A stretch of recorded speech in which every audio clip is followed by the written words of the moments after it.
I've spent over $200,000 on Upwork, and you asked me anything.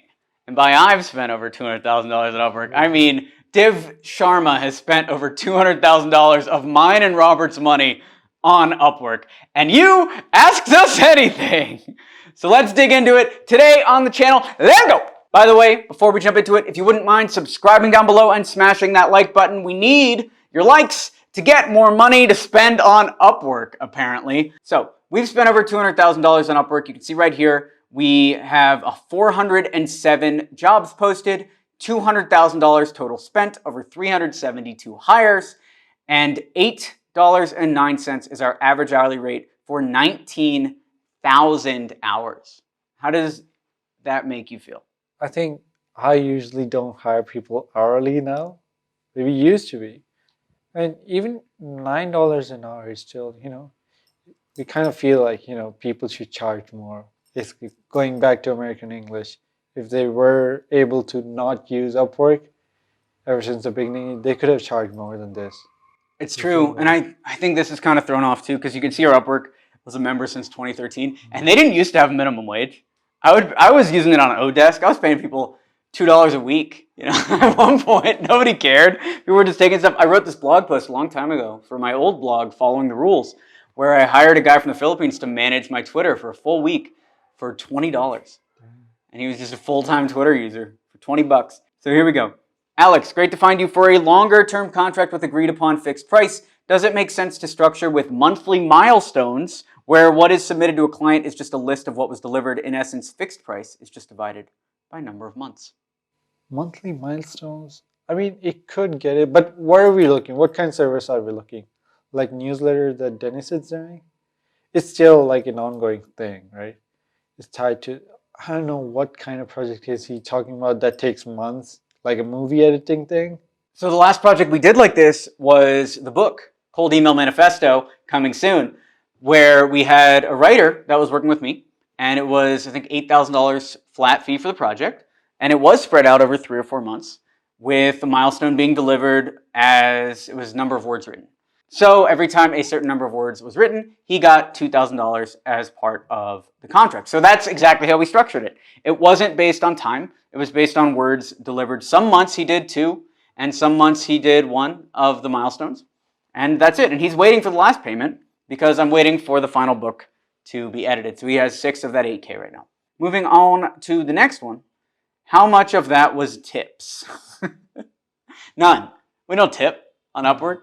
Zero. Zero of our $200,000 was tips, and fuck you for asking. Next one.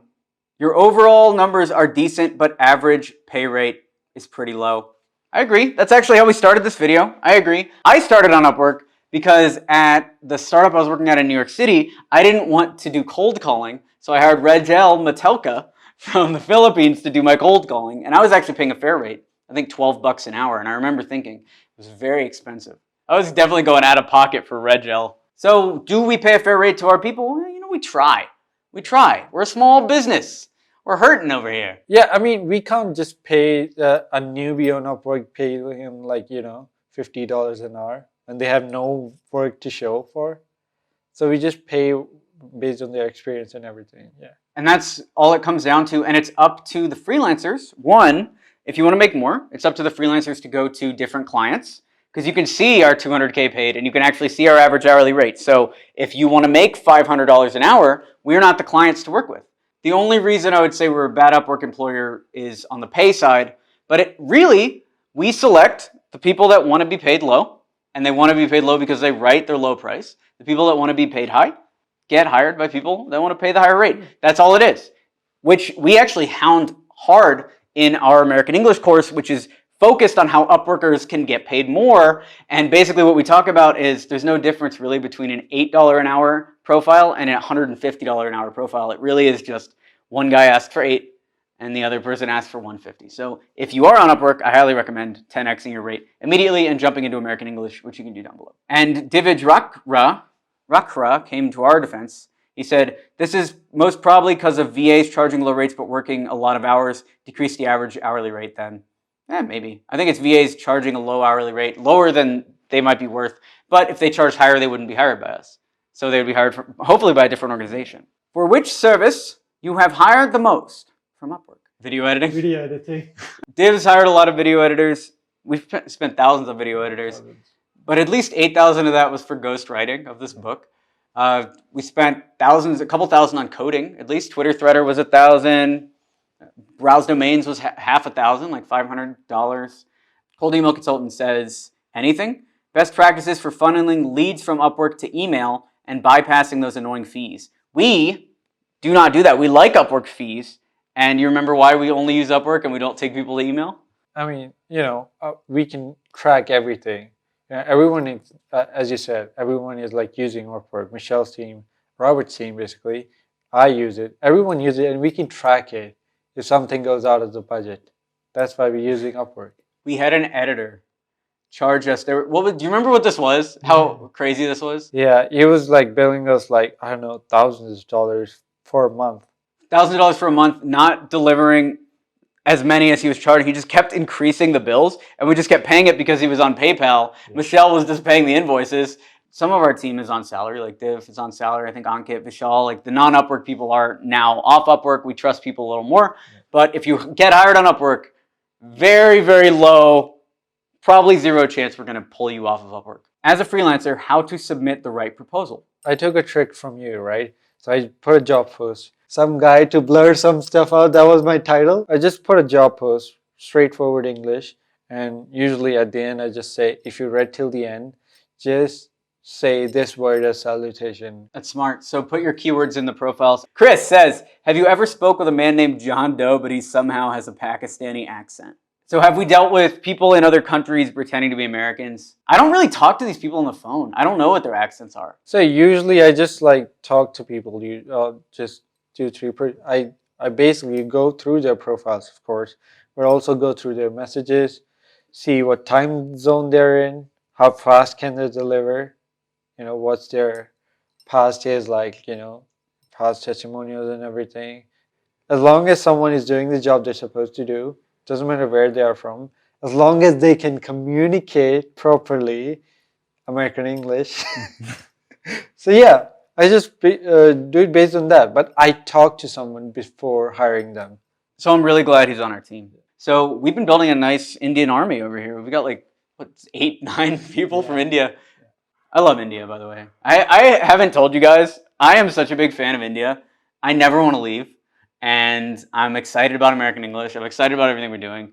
What's the next one? What are the key metrics you use in getting the right candidates? Do you ever give a job to someone with no prior completed jobs? Never. Unless it's like a super cheap job that even a dog can do, I'd hire someone, who's more active to respond. But unless this is like a little bit, professional, I'd go with a bunch of criteria. Look at the profile, jobs completed, testimonials, all that stuff. That's when I gotta hire that. And how they communicate. Like, if they're good at communicating, then, I just hire them. What's a good communicator look like to you? Straightforward. If I tell them one thing, they don't have to ask about it again. I mean, if they're confused, they could just ask about it right then, but not like after 8 hours. They come back, okay, I didn't get that. I didn't quite get that. Sometimes that happens. So those are the key metrics. How do you hire the perfect freelancer? Through proposal or profile? Gotta do both. If it's like perfect profile and they're spamming you their proposal, your job is not going to be their priority. That's all I think about too. I don't even look at any of the other stuff Div talked about. I look at the job completed, but even if it's like 91%, I know for lead generation specifically, sometimes 91% is fine because people will give them low ratings when they're angry at them for some reason. Okay, the most important thing to watch out for when hiring. Sometimes we've seen someone having a great profile on Upwork and still doing a shitty job. A lot of times, actually, we've had that. Usually like an Uber driver, okay? They get you to that place and they beg for a 5-star. So those are some of the biggest blunders. Let's go through a couple more of these. Do you see the freelancer model getting disrupted by medium-term employment through remote working? So they're saying, given the new trend because of the pandemic and everything, more people have started working from home. So are we gonna move from the freelancer thing, not hire for the gig and hire positions? Are we gonna do that? Are more agencies gonna do that? It really depends on what we need. So when it comes to coders, if we really need a big project, we're going to go with Westrom, which is Robert's company. They built our lead generation platform, which I really want to talk to you guys about, but I can't yet. But for smaller projects like Twitter, Threader, or Browse Domains, we just hired some random dude to do it, and he was great. So, I mean, it really depends on the project. Yeah. Longer term, sometimes we'll hire for the gig, sometimes we'll hire as, project-based. Here's my question for Mr. Div Sharma. Are we still using Upwork? What do you like Upwork for? What do you think is better than Upwork? I mean, like, when would you hire your cousin versus hiring on Upwork, etc.? How do you think about hiring? Okay, so for Upwork, remember, we just talked about this, a project manager. She's basically doing big bookkeeping. She was outsourcing that thing. And I did like the style that she was doing it with, but it was way too much for someone. So my cousin, he's actually, he just got his results. He became like a chartered accountant. This is like the biggest accountant you could get in India. I think I'm paying him like $250 for managing all the stuff, and we were paying that project manager like $1,800 for a month. You can tell why Robert gets mad at us about the budgets. For the $1,800 for a bookkeeper, not even an accountant.